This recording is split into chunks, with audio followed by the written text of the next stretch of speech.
Story time with Stephanie Storey. Hi, welcome to Story Time. I am art historical novelist Stephanie Storey, and this is my show where I get to talk to other writers about their writing and their passions.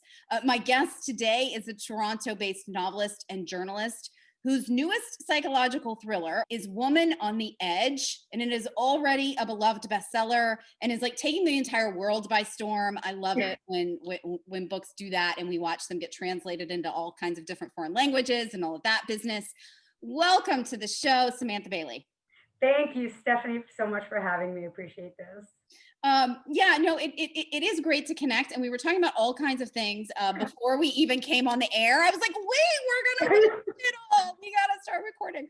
But before we get back to some of those things, I love the premise of your book. I was telling you before we started, I haven't had a chance to finish it. And I'm mad that I even have to do this interview, that I can't just be finishing your book right now. Thanks very much. Because it's one of those people at home where you're just like turning the pages, like what's going to happen? But I love the premise of it. I love the idea behind it. But I want you to tell our viewers at home about this fabulous combo, a psychological thriller with postpartum. Anyway, I want you to tell them what your book's about. Woman on the Edge. So I will actually show you, just simply because the tagline on the book says it all. Thank God for marketing, and publishers. So it says, "She gave you her baby and then she jumped." And it's obviously an image of a woman standing in front of an oncoming train on a subway platform. So my book is about just that, about a social worker named Morgan Kincaid, who has had a very tough time for the last 18 months of her life. And she just wants to go home after work. It takes place in Chicago. She's on a subway platform and she's waiting for the train to come with all the other commuters. And out of nowhere, a woman holding a newborn, a stranger who Morgan has never seen before in her life. This woman approaches her and she says, "Take my baby." That is the first line of the book. She says, "Take my baby." And then she says Morgan's name. And then she thrusts her newborn into Morgan's arms and jumps in front of an oncoming train. And that is how my story opens. And therein, you're already on the train of the story. And then the rest of it is just, oh my gosh, who is this person? What happens? Oh, what do we do now? Okay. So I have lots of questions, but one is, I was reading that this idea was inspired by a real life moment. You were standing on a subway platform. To a degree, it wasn't. There was no woman who was offering to give me her baby. It was more what writers do. I think, you're a writer. We all know. So we're always looking for stories. We watch people in a very different way, I think, because everything is a story, and everything is so fascinating to us. And so I was just waiting on a Toronto subway platform. And our platforms are very, very narrow here. There are no barriers. And I saw a woman holding her newborn, and she was close to the edge. So she's holding her newborn, she's close to the edge. And I looked at her and I thought, wow, she looks, tired and frazzled and stressed, as all new mothers I know do, as I did with my two children, especially with my firstborn, my son. Your firstborn, you're there with the diaper bag and maybe the snuggly or whatever you're wearing, and you haven't slept in 4 days. And so I was looking at her, and then honestly, like a lightning bolt, the what if premise hit me.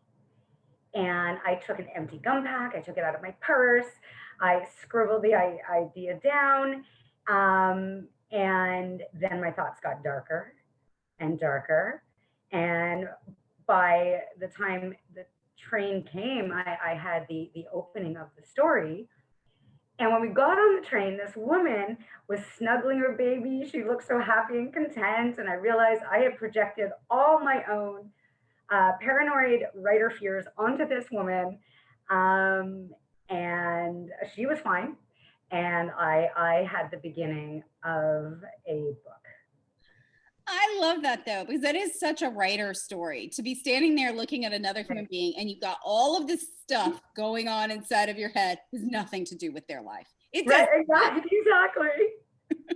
The interesting thing to me is marrying this idea of a psychological thriller with a bit of like postpartum depression.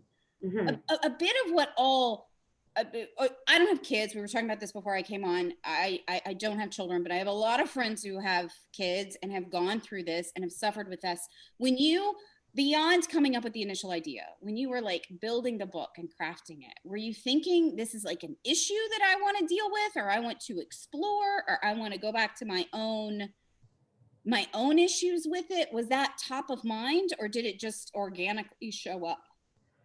It was definitely an issue I wanted to explore. I didn't experience postpartum depression. I relied on my very open and willing friends who shared their stories, their experiences that I saw firsthand, many experiences. But I absolutely felt anxiety, absolutely felt that terror when you have this newborn in your arms and they say, at the hospital or, however you have your newborn in your arms, they say, okay, bye-bye now, and send you off and send you home. And I was saying to someone else recently, we adopted a dog. And the process to adopt the dog was, quite intense, and rightly so, because we're taking care of an animal. So of course, are we safe? Will you have, a safe place to run? And are we good people? When you give birth, really no one's checking that you're good people. So there you are, you have this baby, you've read all the books, and some of the books are incredible, and some of the books are really scary. They're like, this can go wrong, and this can go wrong, and this can go wrong. And depending on the type of person you are, I'm the type of person who Googles everything that can go wrong. So, so it wasn't depression. And I sometimes wonder if what saved me perhaps from that was writing. I've always written.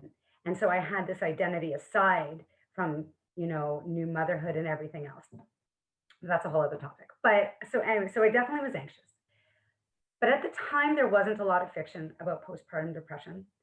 I watched so many of my friends be very scared to talk about it and very scared to tell anyone. And it took so long. And even as, they would apologize, and because they were so afraid to face the judgment of anyone saying, you're not a good mother. It has nothing to do with that at all. They're excellent mothers. It has nothing to do with that.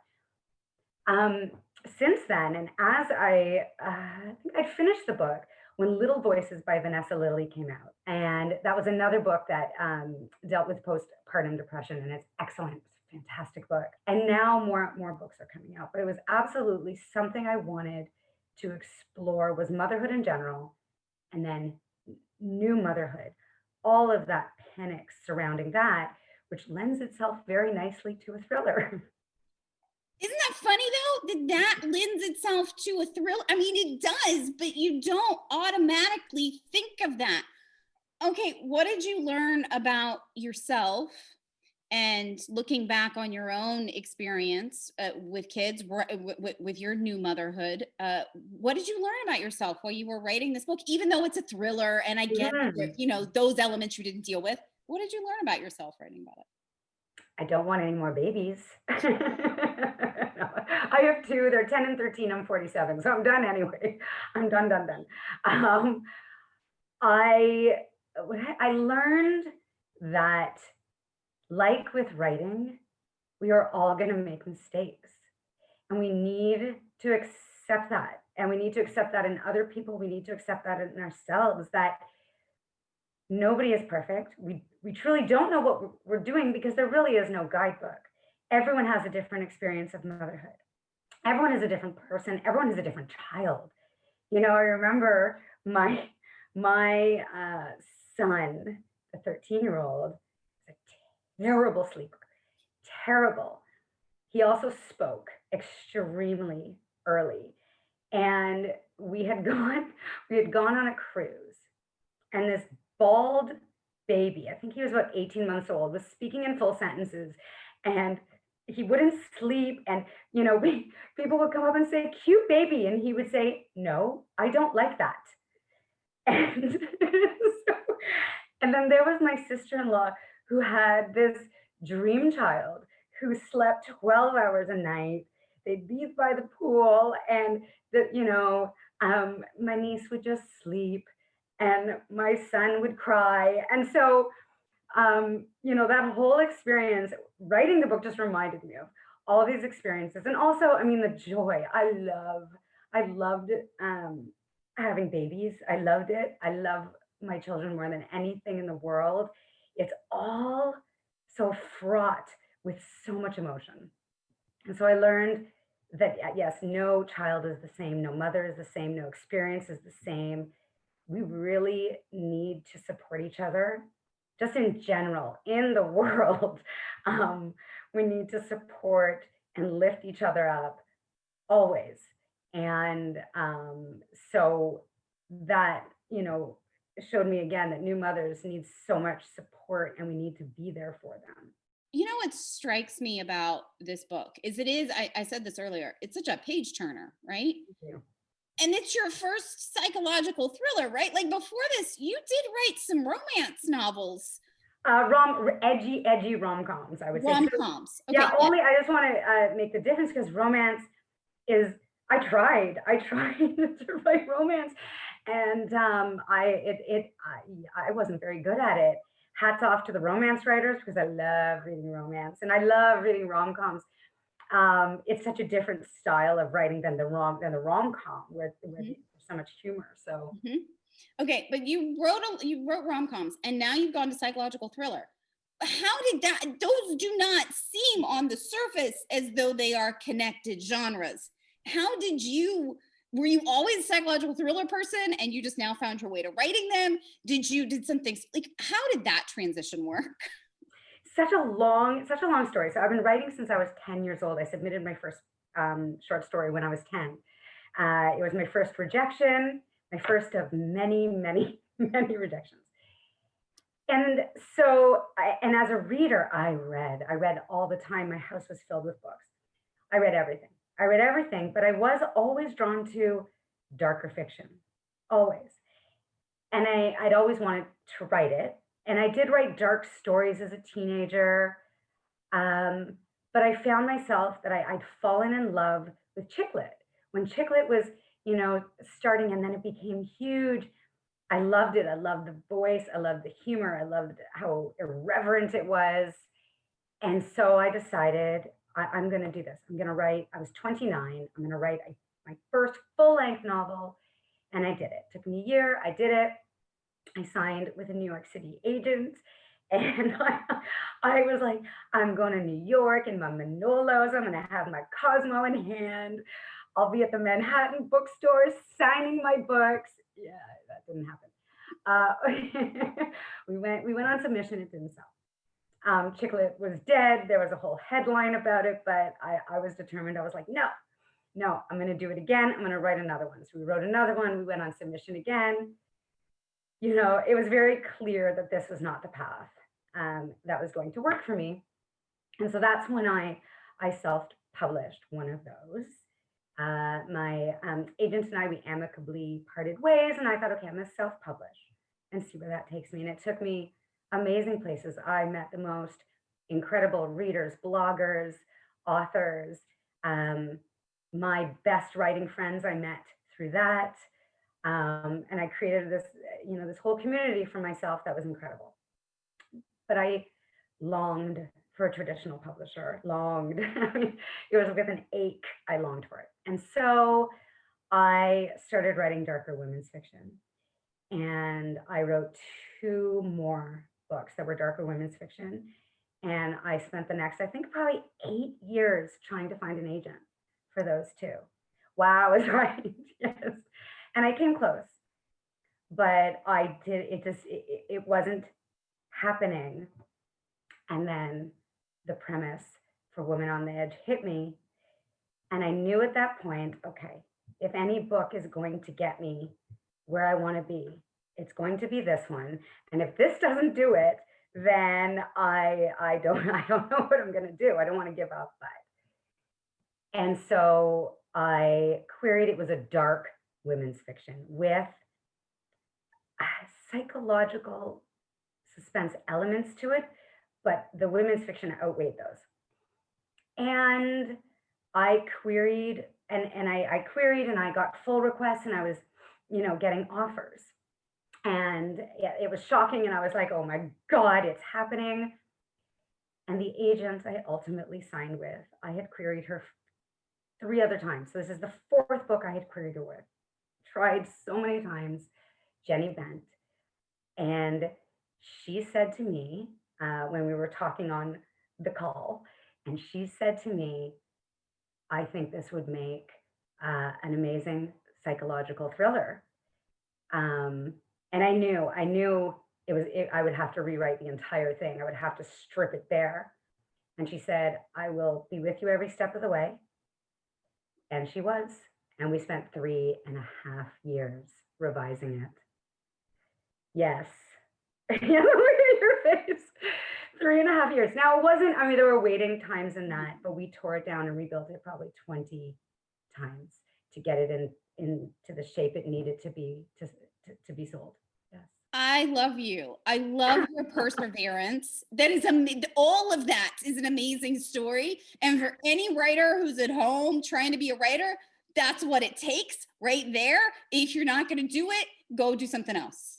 But so were there times, you said at one point, yeah, I didn't want to give up, but were there times during that whole process when you're like that? Because I've certainly had those where I'm like, that's it. I'm never gonna do it. I'm never gonna make it.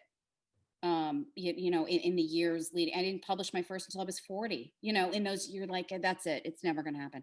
Yeah, well, and I'm 47, right? I was 46 when I saw this on the bookshelf with my children.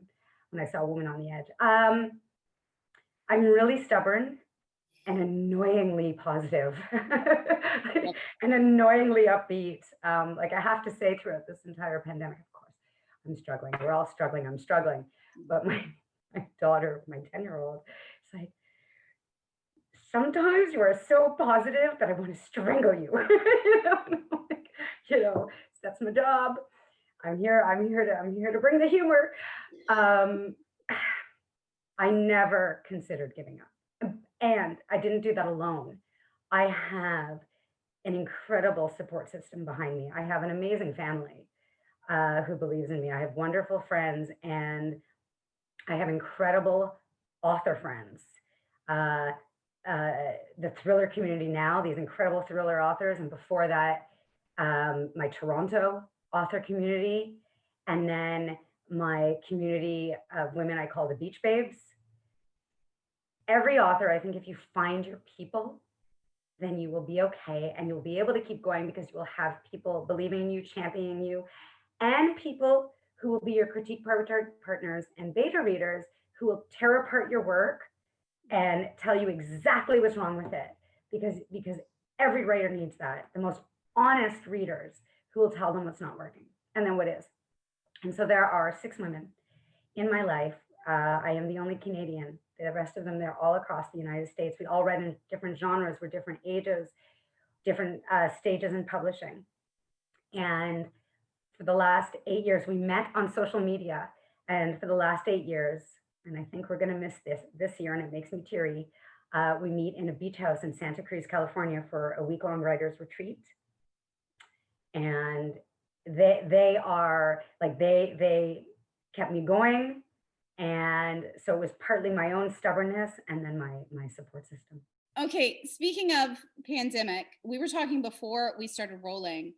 You got your debut of this in Canada in November, before this all started. It didn't come out in the United States until March, but it came out so after this huge long journey that you've had with self-publishing and getting rejected and trying to go and rewrite it and the whole thing, and you finally get the thing. How was that in November? That's going to make me cry. I have an incredible publisher, Simon & Schuster Canada. It's a Canadian-based publisher, and I'm distributed in the US as well, but that's my family, that's my home. I have never met a group of people who I would consider such a team. Everyone is such a team, from my editors to the marketing, to the sales, to the publicity. Oh my God. I was on television. My publicist booked me onto two very popular morning shows for on my pub day and then the day after my pub day. And I mean, I've never been on TV. And what a dream. What an absolute dream. That was so surreal that there was on the radio, 99.9 Virgin Radio. It was actually Amy Stewart, a friend of mine, also a best-selling author, thriller author, who, she put it in an Insta story that she'd heard an ad for my book on the radio.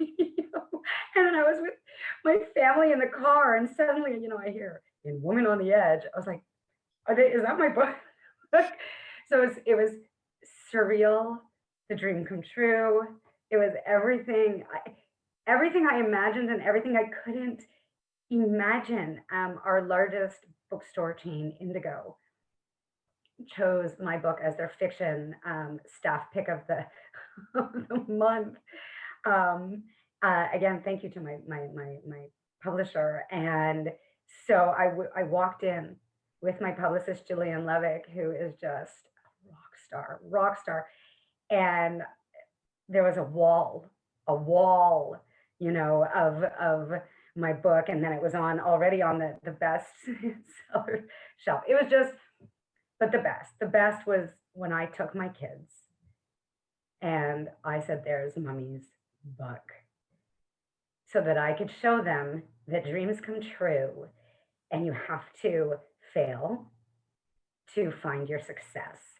And so I am so lucky. I know that my experience is not the usual experience. And I was saying before, I for all the debut authors, all the authors who are publishing during the pandemic, but especially for the debuts, to watch my friends not be able to have their experience yet. I hope they will. They will have their in-person parties. I will, if I have to hold them myself, they will. But to miss out on that after all the work and all the hope and all, it's so hard, and everything in the world is so hard. And so everyone's experiences, a lot of authors feel really bad about promoting their work right now because everyone is struggling so much. And it is a very hard place to be. But one, it's our career, it's our livelihood. And two, especially people who are just debuting, everyone works so long. And you wait so long, you get your deal, and then 18 months, 2 years later, your book comes out. So I'm very grateful that it happened the way it did. Well, two things. One, to you and me and everybody else, people are also using art and books as a way to escape from, and that is helpful to people. And people need to remember that when they're out talking about their books, that it's not frivolous, that people are using art as a way to free their minds and their hearts and their souls during a very difficult time. Two, I want to bottle you. Your enthusiasm and love and being able to embrace this beautiful moment in your life is like the most beautiful thing I have ever seen. I am so jealous of your ability to just get wrapped up in the joy of it. Oh my gosh. You're like my favorite author ever now. And I'm only part of the way through your book, but oh my. It can be really annoying too, but you know what? You haven't seen me before coffee. I swear I'm not always the bouncy happy. I do have my moments. I'm a Gemini. It's how I write thrillers. I do have a very dark mind, and I do have a cranky side. But when I'm, but I want to embrace all the good moments. The only way for me to survive this pandemic, to get through it, is to find the brightest lights, is to find the sun. I because I have to. I have to, because this is life. This is my life right now.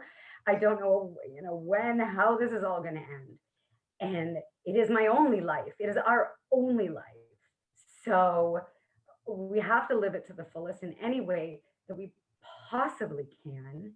Um, and when your dream comes true, um, it. what what else can you do? But I mean, I'm shocked. I'm still shocked at everything that has happened. So yes, it is joy, and it's the joy of the people in my life too. I find so much joy in books. I mean, I read now. I used to read 3, 4 books a week. I think I might read 6 books a week right now. Well, right? Everybody's asking me what I'm reading. I'm like, wait, today or yesterday? I'm not even here anymore. Which book am I on? I don't know anymore, which is great. No, but do embrace the fact that you are that you have embraced it, and that you got to have the joy of that moment is a really, really beautiful, beautiful, beautiful thing. I'm telling you, I'm jealous that you embraced it the way you did. Because some of us mine did really well too, and it was like this huge thing and all that, and I got scared of what I do, and I couldn't do what you just did. I have those moments too, and I have those moments when, as writing my second book. I have all those moments of self-doubt and fear and panic, imposter syndrome. I have all of that as well. It's all kind of mixed together in one excruciating, exhilarating mess. Right? Which is writing, people at home. This is what being a novelist is. The neuroses and the crazy. Sorry, this is what it looks like in reality. Yes, I think that's why writers bond. Maybe anyone in the same field, you bond so quickly because we get each other. We really get each other. This insanity. Yes. This was just, I'm telling you, I want to bottle you. I want to take you home. I want to put a bottle of you in my fridge and pull it out and drink it every once in a while. This is just great. Okay, Woman on the Edge. Seriously, I'm going to go finish it now, which is great because it really is one of those that just keeps you turning the pages, and it's a great book. And I am thrilled for your success, and I'm thrilled for you. And this is a lovely conversation. So thank you for joining me today. Thank you for having me. This is like the highlight of my day. Okay, good. Thank you so much, Stephanie. I appreciate it so much. Thank you. And everybody else, we will see you here next time. Bye-bye. Story time with Stephanie Storey. Story time virtually. We've got time and plenty of stories, talking stories in a novel.